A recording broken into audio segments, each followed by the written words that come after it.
আমাদের এখানে রাজনৈতিক ব্যক্তিবর্গগণ আছেন, আমরা ওনাদের কাছে বিনীতভাবে অনুরোধ করব।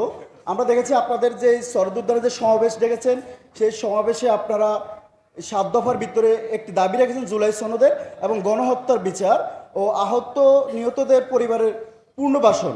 এই দাবিগুলোকে আপনারা আরও জোরালোভাবে করবেন। কিছুক্ষণ আগে আমাদের এক বোন বক্তব্য রেখেছে, আমরা এখানে এমন কোনো ব্যক্তি না যে আমরা কান্না করি নাই। আমাদের চোখের পানির কি কোনো মূল্য নেই গভর্নমেন্টের কাছে, এদেশের রাজনীতিবিদদের কাছে? আমরা আমি আমার আহতের কথা বলি। আমি পুরো জুলাই আন্দোলনে অংশগ্রহণ করেছি। শাহাদাতের তামান্না নিয়েই রাজপথে নেমেছিলাম, আল্লাহ হয়তো আমাকে কবুল করেন নাই। 25শে আগস্ট যখন সচিবালয়ে প্রতি বিপ্লবের জন্য আনসাররা প্রস্তুতি নিচ্ছিল, তখন আমরা টিএসসি থেকে মিছিল নিয়ে আসি। সেখানে আমাকে নির্মমভাবে মারা হয়েছে। আমি জানি না আল্লাহ আমাকে কিভাবে প্রাণ ফিরিয়ে দিয়েছেন। আমি মায়ের খেতে খেতে এমন পর্যায়ে আমি কালেমা পড়ে ফেলেছি। আমি জানি আমার নিশ্চিত মৃত্যু, আমি ভেবেছিলাম আমার মৃত্যু। সেখান থেকে আমি আমার কর্মস্থলে গিয়েছি। কর্মস্থলে গিয়ে তারপর আমাকে ঢাকা মেডিকেল নিয়ে যাওয়া হয়েছে, সেখানে চিকিৎসার অভাব। তারপর জামাত ইসলামের মাধ্যমে আমাকে ইসলামী ব্যাংক সেন্ট্রাল হাসপাতালে চিকিৎসা দেওয়া হয়েছে। পরিপূর্ণ চিকিৎসা দিয়ে আমাকে আমার সম্পূর্ণ ওষুধের খরচ দিয়ে বিভিন্নভাবে সহযোগিতা করে আজকে পর্যন্ত বাংলাদেশ জামাত ইসলামী আমার অনেক খবর নিয়েছে। আমাদের জুলাই আহত নিহত যারা আছেন তাদের পরিবারের খবর নিয়েছেন। আমি সবার কাছে জুলাই আহত নিহত পরিবারের সদস্যরা যারা আছেন সবার কাছে আমি একটি উদাত্ত আহ্বান জানাবো। বাংলাদেশ জামাত ইসলামী 19শে জুলাই যে সমাবেশ ডেকেছেন, সেই সমাবেশে 7 দফার ভিতরে 3টি দফাই আছে আমাদেরকে নিয়ে। জুলাই সনদ ঘোষণা করতে হবে, জুলাই আহত নিহতদের পরিবারের পুনর্বাসন করতে হবে এবং আমাদের ভাইদের, আমাদের বোনদের যারা হত্যা করেছে সেই নির্লজ্জদের গণহত্যার বিচার বাস্তবায়ন করতে হবে। আমরা স্পষ্ট জুলাইয়ের আহত হিসাবে, নিহত হিসাবে, শহীদ পরিবার হিসাবে বলে দিতে চাই, জুলাই সনদ, গণহত্যার বিচার, সংস্কার ছাড়া এই দেশে কোনো নির্বাচন হতে দেওয়া হবে না। প্রয়োজনে আমরা আবার রক্ত দিব, আবার রাজপথে নামবো। আমরা জন্মই নিয়েছি শাহাদাত বরণ করার জন্য। এ বলে আমি আমার বক্তব্য শেষ করছি। আসসালামু আলাইকুম ওয়া রাহমাতুল্লাহি ওয়া বারাকাতুহু।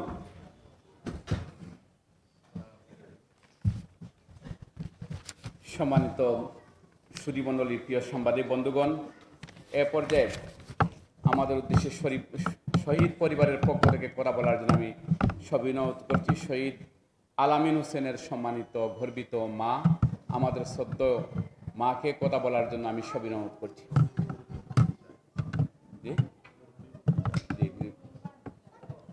সম্মানিত মাকে এসে আমাদের উদ্দেশ্যে নসিহা পেশ করার জন্য আমি অনুরোধ করছি।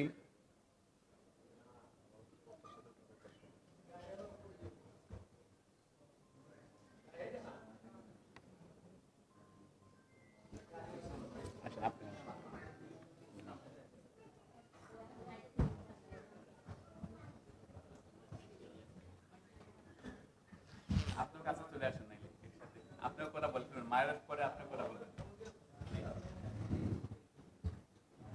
আমাদের মা এবং বাবা দুইজনই কথা বলবেন ইনশাআল্লাহ। সবাইকে আমার সালাম, সবাই আমার জন্য দোয়া করেন।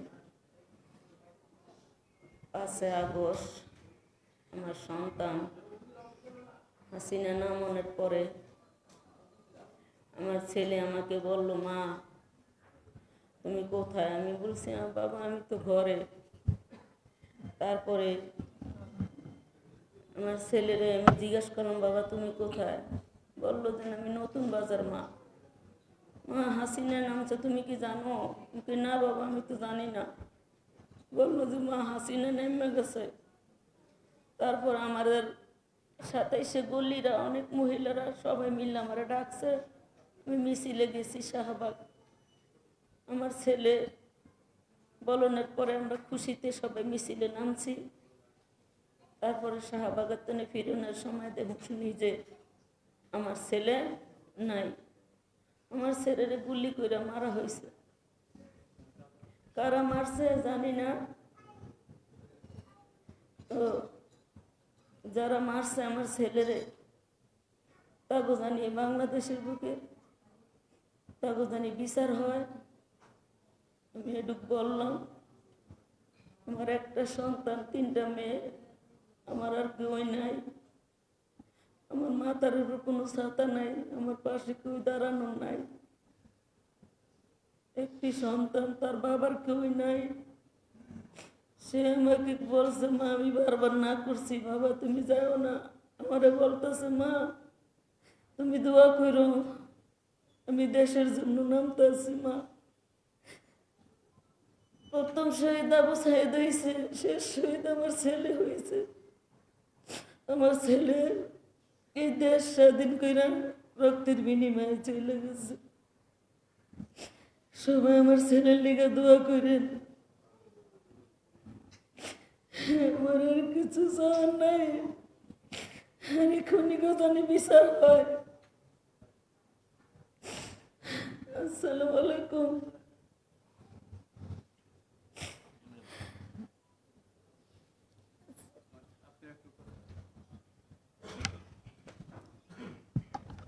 আসসালামু আলাইকুম। একজন শহীদের বাবার পক্ষে মাইকে বলার কিছুই থাকে না। আমার একমাত্র ছেলে আলামিন দীর্ঘদিন যাবৎ সে রাজপথে স্বৈরাচার মুক্ত আন্দোলনে ভূমিকা রাখতে গিয়ে অনেকবার হাজত, জেল, জুলুম, অ্যাক্সিডেন্ট, অনেক কিছু সহ্য করতে হয়েছে। অত্যন্ত দুঃখের বিষয়, ফ্যাসিস্ট মুক্ত বাংলাদেশ করতে যারা শহীদ হয়েছে তাদের আত্মার সাথে আমরা যদি ন্যায় বিচার না করি তাহলে বেইমানি করা হবে। এতগুলো লোক, তরতাজা যুবক, যারা ফ্যাসিস্ট মুক্ত করতে যাইয়া জীবন দিল, আর যার পরিপ্রেক্ষিতে বাংলাদেশ একটি নতুন সমাজ ব্যবস্থা গড়ে উঠবে, সেখানেও যদি সেটা কালো ছায়া পড়ে, সেটা অত্যন্ত দুঃখজনক। 1952 সালে ভাষা আন্দোলনে মাত্র 52 জন লোক, 39 জন লোক শহীদ হয়েছে। সেখানে 21শে ফেব্রুয়ারি পালন হয়, মানুষ ফুল দিয়ে সারা রাত ভর তাদেরকে শ্রদ্ধা জানায়। তারই ধারাবাহিকতায় সে বাংলাদেশকে সুন্দর রাখতে যারা শহীদ হয়েছে তাদেরকে জাতীয় দিবস 5ই আগস্ট জাতীয় দিবস পালন করিয়া তাদের প্রতি স্মৃতি স্তম্ভ তৈরি করে ফুল দিয়ে তাদেরকে স্মরণ করা উচিত, যাদের বিনিময়ে আমরা নতুন একটা সুন্দর দেশ পাইতেছি। আমি সবার কাছে দোয়া করি, মানুষ আসে মানুষ চলে যায়, যারা শহীদ হয়েছে তারা ভাগ্যবান। হয়তো আমরা সেই ভাগ্যবান হতে পারবো কিনা জানি না, তবে কাম ক্রোধ লোভ মোহ মত মৎসর্যর মধ্যে ত্যাগ করিয়া একটা ভালো মানুষ হওয়ার জন্য সকলের উচিত। আমরা কিন্তু কেউ থাকবো না। আমার একমাত্র ছেলে ছিল, সে চলে গেছে, আমার আর কোনো ছেলে নাই। হয়তো আমি একদিন থাকবো না, একদিন আমার ছেলেও থাকতো না, কিন্তু দেশের জন্য যে জীবন দিয়ে গেল, শহীদের মর্যাদা পাইল, তাদের এই মর্যাদার যেন অক্ষুণ্ণ থাকে। যারা শহীদ পরিবার, তাদের যে চাহিদা, তাদের আর মাথার উপর কেউ নাই। অতএব সরকারের উচিত একটি শহীদ পরিবারের জন্য মন্ত্রণালয়ের মাধ্যমে তাদের দেখাশোনা, আইনগত বিষয় দেখাশোনা, আইনগত ব্যবস্থা যাতে পাইতে পারে। কারণ আমার ছেলে ছিল, সে তো নাই, এর বাবা নাই, ওর ভাই নাই, এরা অসহায়। কে আইনের কাছে যাবে? কেই বা তাকে সহযোগিতা করবে? অতএব একটা মন্ত্রণালয় করা উচিত, জুলাই আগস্ট শহীদদের স্মরণে এবং তাদের ন্যায় বিচারের স্বার্থে এই দেশে যারা সুন্দর করার জন্য রক্ত দিয়েছে, আমি সকলের প্রতি শ্রদ্ধা জানাই। বিশেষ করে জামাত ইসলাম, তারা মাঝে মধ্যেই মানুষের সেবায় আগে আসে। অন্য দলও আমাদের প্রতি খেয়াল রাখছে। আমি দোয়া করি এই শহীদদের যারা মর্যাদা দিবে, আল্লাহ জানি তাদেরকে মর্যাদাপূর্ণ করেন। আমিন আমিন। ভুল ত্রুটি আমাকে ক্ষমা করবেন। আমি আসলেই ভাষা নাই বলার, আর তেমন কোনো ভাষা আমি কখনো বক্তব্যও দেই নাই। আমার জন্য সবাই দোয়া করবেন। আমি শহীদের বাবা হিসাবে আপনারা আমার জন্য দোয়া করবেন। আমি সবার জন্য দোয়া করি।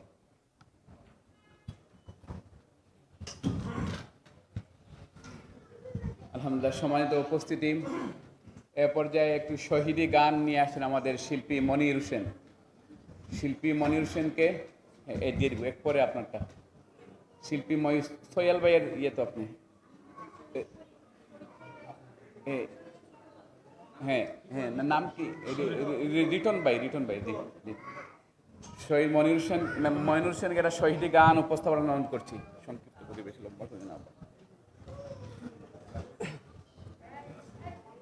আসসালামু আলাইকুম রহমতুল্লাহ। বাবা মায়ের ইচ্ছা ছিল তাদের সন্তান লেখাপড়া করে অর্জন করবে অনেক বড় বড় ডিগ্রি, কিন্তু মহান আল্লাহর ইচ্ছা ভিন্ন। আমি ডিগ্রি পাবো চেয়ে আছে মা, ও মা তুমি আর কেঁদো না। ডিগ্রি পাবোই পাবো, দোয়া করো মা। আমি ডিগ্রি পাবো চেয়ে আছে মা। ছোট্ট এ সংসারে মনটা যেন মরে, ছোট্ট এ সংসারে মনটা যেন মরে। তোমার মতো জড়িয়ে ধরে আদর দিত মা। ও মা তুমি আর কেঁদো না। আমি ডিগ্রি পাবো, দোয়া করো মা। ও মা তুমি আর কেঁদো না। ডিগ্রি পাবোই পাবো, দোয়া করো মা। আজকে এলাম ফিরে তোমার বুকের নীরে, আজকে এলাম ফিরে তোমার বুকের নীরে। রক্ত মাখা জামা পরে আমায় দেখো মা।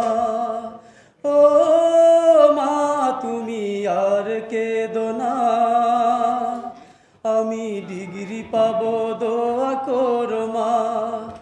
ও মা এমন ডিগ্রি পেলাম যার তুলনা হয় না। ও মা আমি শহীদি ডিগ্রি পেলাম, যা কোটিতে মিলে না।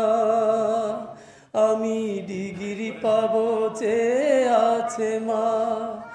ও মা তুমি আর কেঁদো না।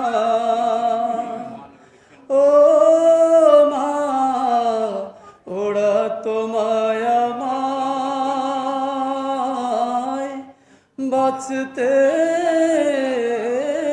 দিল না। আসসালামু আলাইকুম।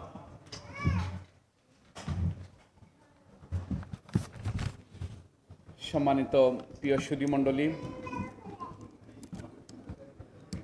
এ পর্যায়ে আমাদের উদ্দেশ্যে কথা বলার জন্য শহীদ পরিবারের পক্ষ থেকে কথা বলার জন্য আমি সবিনয় অনুরোধ করছি শহীদ রিটন ভাইয়ের ছোট বোন, আমাদের প্রিয় বোনকে কথা বলার জন্য আমি সবিনয় অনুরোধ করছি।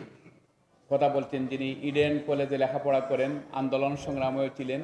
শহীদ পরিবারের পক্ষ থেকে আমাদের প্রিয় বোনকে কথা বলার জন্য অনুরোধ করছি।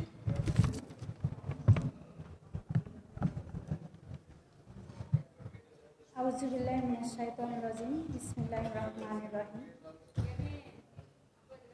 আয়োজনে বাংলাদেশ জামাতে ইসলামী কর্তৃক উপস্থিত আজকের প্রধান অতিথি মোহাম্মদ নুরুল ইসলাম বুলবুল, বিশেষ অতিথি অ্যাডভোকেট ডক্টর হেলাল উদ্দিন এবং সভাপতি শামসুর রহমান, উপস্থিত সবাইকে এবং শহীদ পরিবার, আহত পরিবার, সালাম আলাইকুম। ওয়ালাইকুম সালাম।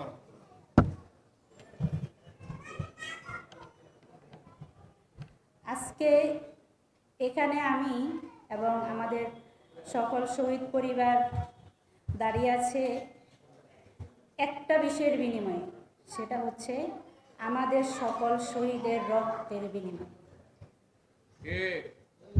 কিন্তু আজও কি আমরা সেই আজও কি আপনারা আমাদের সে রক্তের মূল্য দিতে পেরেছেন? কেউ পারেনি। কিন্তু আমরা এখনো সবাই বলি কি, আমরা জুলাই পরবর্তী স্বাধীন বাংলাদেশে দাঁড়িয়ে আছি। এটা কি আপনারা বলতে পারেন? কিভাবে বলতে পারেন? কিন্তু আমরাই শুধু বলি আমরা শহীদ পরিবার, কষ্টের সাথে বলি, বাট আপনারা বলেন কি আমরা গর্বিত।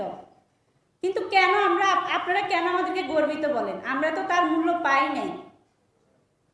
তার মূল্য আপনারা দিতে যেদিন পারবেন সেদিন আপনারা আমাদেরকে গর্বিত বলবেন।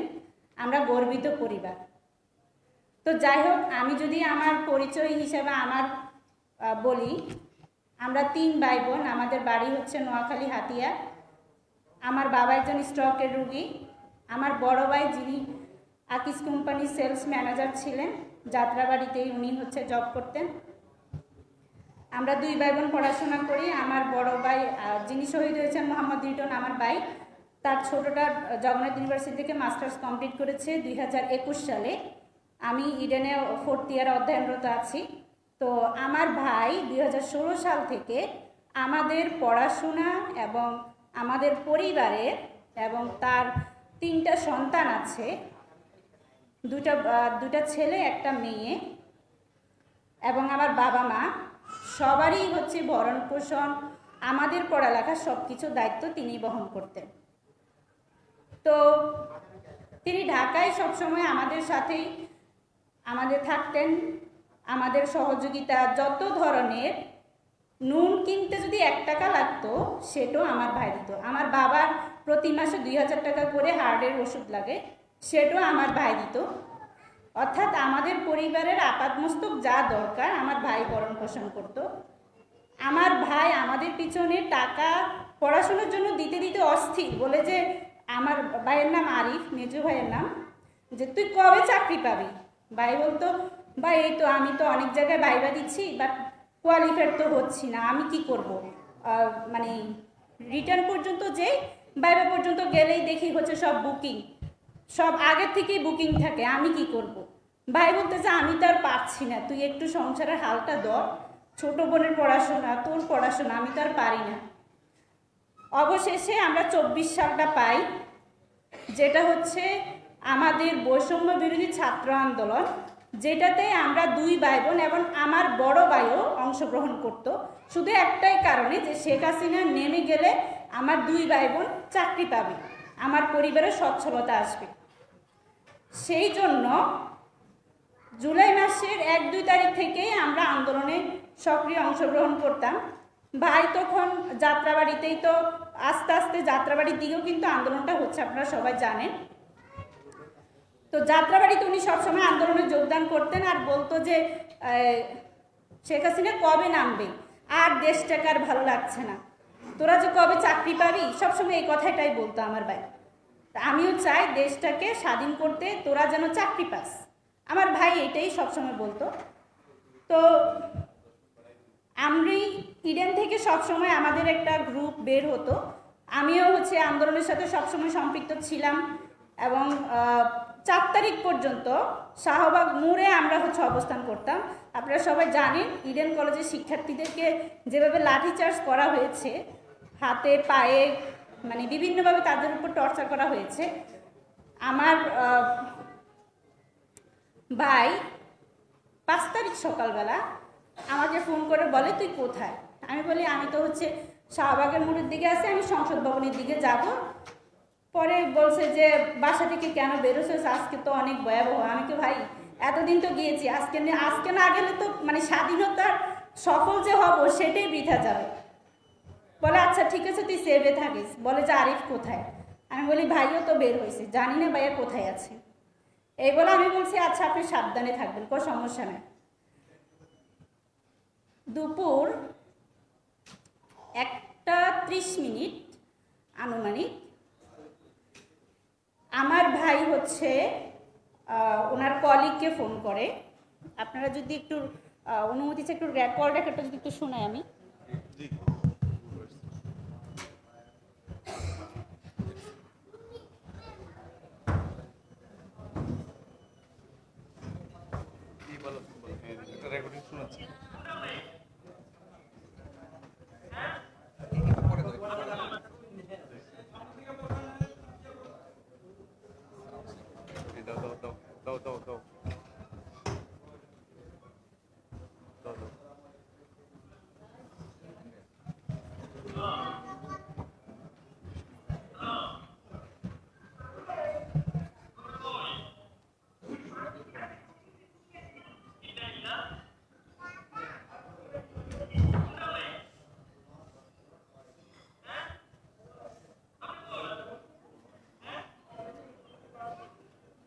আমি আপনাদেরকে এটুকু শোনালাম, কারণ যেদিন আমার ভাই যদি ওই দিন যদি আমার ভাইয়ের কলিগকে যদি ফোন না করতো, হয়তো আমার ভাইয়ের লাশ আমরা হাতিয়ার মাটি দাফন করতে পারতাম না।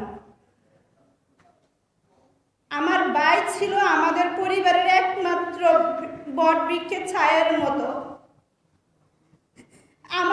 আমার ফোনে যখন কল আসে যে আমার ভাই গায়ের শরীরে পুড়ে লেগেছে, তখন আমি ওখানে স্ট্রেঞ্জে অজ্ঞান হয়ে যাই। আমার বান্ধবীরা আমাকে ধরে ঢাকা মেডিকেলে নিয়ে আসে। আমার ভাইয়ের কলেজ ঢাকা মেডিকেলে নিয়ে আসতো, ওনার শরীরে কয়েকটা ছড়াগুলি পড়েছে যাত্রাবাড়ি থেকে। আমার ভাইকে আমরা অনেক চেষ্টা করেছি কিন্তু পারি নাই, 4-5টা বুলেট লেগেছে শরীরে।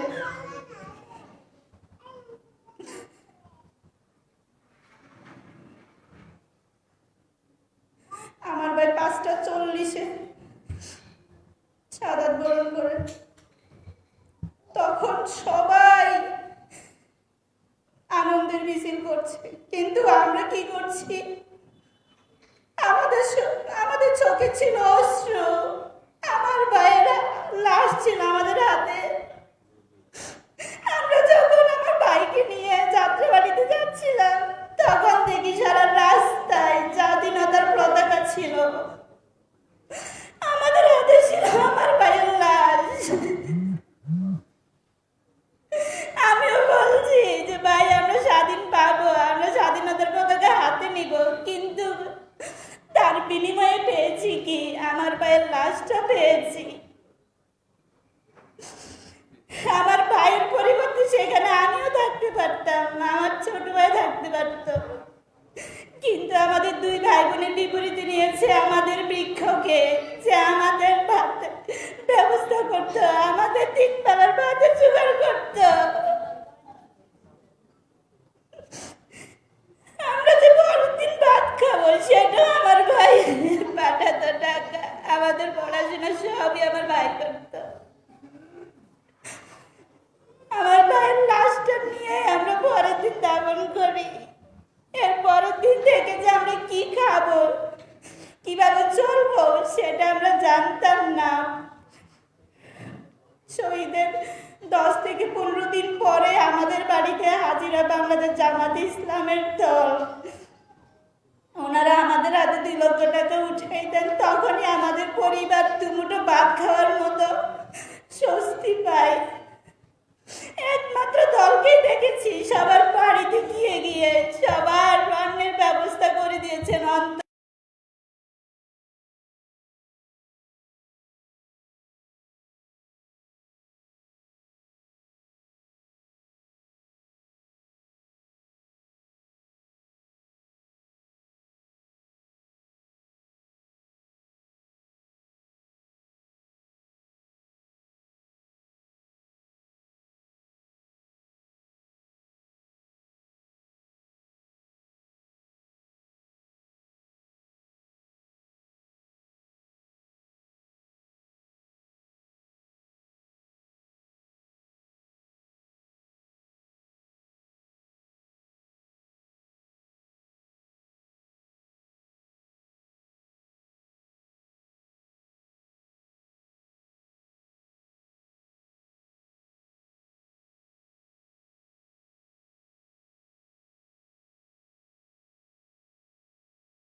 আমরা এই বাংলার মাটিতে নির্বাচনের আগে চাই আমাদের শহীদ পরিবারের এবং আহত